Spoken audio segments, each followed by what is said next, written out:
Hello FPL managers, today we go over some players to avoid for the new FPL season.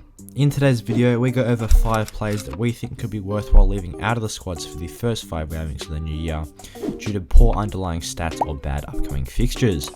Don't forget to leave a like and subscribe as we try and hit 8k subs by the start of the new Premier League season, and with that being said, let's get into the video.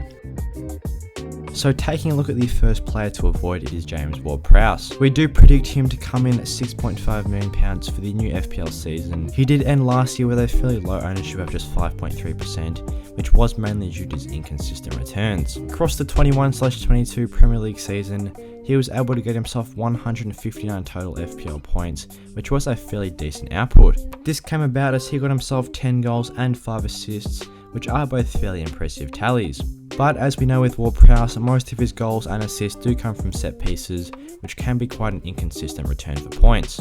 This is reflected in his underlying stats as his expected goals figure was just 5.09, mainly due to the fact that most of his goals came from free kicks, which can be quite luck of the draw as to when they occur. He did have a decent expected assist figure of 6.4, but when you do combine his expected score involvements, he's probably not quite worth his £6.5 million price tag, and he does have quite inconsistent returns as well. So with difficult fixtures over the first 5 and facing Tottenham away in the first game week of the season, we do think this Southampton asset could be worthwhile avoiding. Looking to the second player to avoid for the new season is Wilfried Zaha. Zaha had a very good end to last season, amassing quite a few FPL points over the last 10 game weeks, and he is projected to come in at £7.5 million.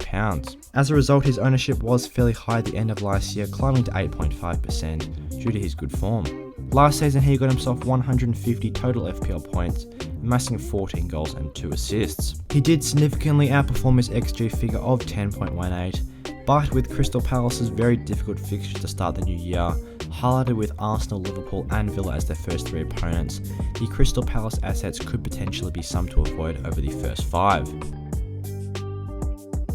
Looking now to the third player to avoid, it is the promoted play in Dominic Solanke. We do think he's going to be priced at £5.5 million, but could potentially go to £6 million due to his impressive 29 goals and 7 assists in the EFL last year. His expected stats over the EFL season were also very promising, with a 32.5 XG figure, which was only bettered by Alexander Mitrovic, and an okay of 4.1 expected assist figure. Obviously he's an incredibly good goal scorer in the EFL, and generally you do look to divide these numbers by 2 going into the Premier League season, but I still think that would be a bit unrealistic for him to achieve. So especially with Bournemouth's difficult fixture run to start the new year, highlighted by their difficult first 3 of Villa, Manchester City and Arsenal, I do think Solanke will be one to avoid early on in the season, but there's no reason to say you couldn't go for him later on. Now on to the fourth player we recommend avoiding for the first 5 weeks of the season. It is another promoted player in Brennan Johnson. The Forest forward is projected to come in at £5.5 million at a similar price to Dominic Solanke. He had a very promising EFL season last year as well, amassing double digits in both goals and assists with 18 goals and 10 assists. His underlying stats were okay as well, with a 13.1 XG, which he did obviously significantly outperform, and a 6.6 expected assists as well, which he also outperformed. But Forest do have some difficult fixtures coming into the new season, as their first 5 include Newcastle, West Ham, Everton, Tottenham and Manchester City. So for the newly promoted striker, he could see a serious lack of chances over the first 5 weeks of the season.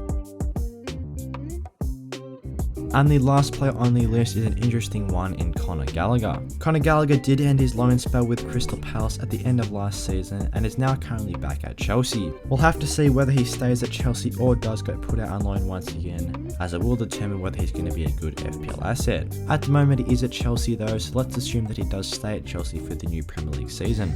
At the moment I wouldn't be too sure about his starting minutes if he does stay at Chelsea, as the midfield is looking fairly promising for the upcoming year, and for that reason he could be a nice player to avoid.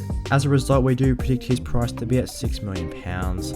He did record 140 total points last season with 8 goals and 6 assists, and has some decent expected stats as well, with a 7.67 XG and 4.14 XA. Chelsea do have good fixtures though, with Everton, Tottenham and Leeds, so it's definitely going to be interesting to see what Conor Gallagher's starting minutes are going to be like if he stays at Chelsea, or which team he goes out to on loan. Thanks for watching today's players to avoid for the new FPL 2022/23 season. If you guys want to become a channel member, then click the join button down below and get it featured on our members board at the end of our videos, just like Philip Ash here. Don't forget to leave a like and subscribe, and I'll see you guys in the next one.